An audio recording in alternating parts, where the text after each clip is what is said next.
Paithan MIDC पोलिसांनी 2 अट्टल चोरट्यांना अटक करत 1,03,000 रुपयांचा मुद्देमाल जप्त केलाय।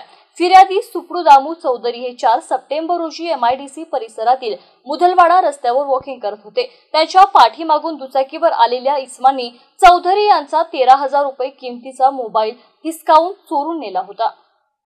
या प्रकरणी एमआयडीसी पोलीस ठाण्यात 2 अनोळखी चोरट्यांविरोधात गुन्हा दाखल करण्यात आला होता। या गुन्ह्यात पोलिसांनी गोपनीय माहिती काढून गुन्ह्यातील आरोपी रामेश्वर अंकुश घनघर, ओमकार सुधाकर बोबडे यांनी ही चोरी केल्याचे निष्पन्न केले। त्यामुळे या चोरीचा शोध घेत असताना आरोपी हे दारू पिण्यासाठी पैठण रोडवरील एका बियर बारवर आल्याची माहिती पोलिसांना मिळाली होती। पोलीस पथकाने या ठिकाणी जाऊन दोनही आरोपींना ताब्यात घेतलंय। आरोपींना अटक करून एकूण 1,03,000 रुपये किमतीचा मुद्देमाल जप्त करण्यात आलाय। सहाय्यक पोलीस निरीक्षक ईश्वर जगदाळे, पोलीस उपनिरीक्षक Sambhaji Zinjurde, police head constable Ganesh Khandagale, police Naik Rahul Mahatmal, police अंमलदार अंकुश रहाटवाड, होमगार्ड राहुल जाधव, श्रीकांत त्रिभुवन यांनी ही कारवाई केली आहे। Gautam Bankar, MC news Paithan, Chhatrapati Sambhajinagar.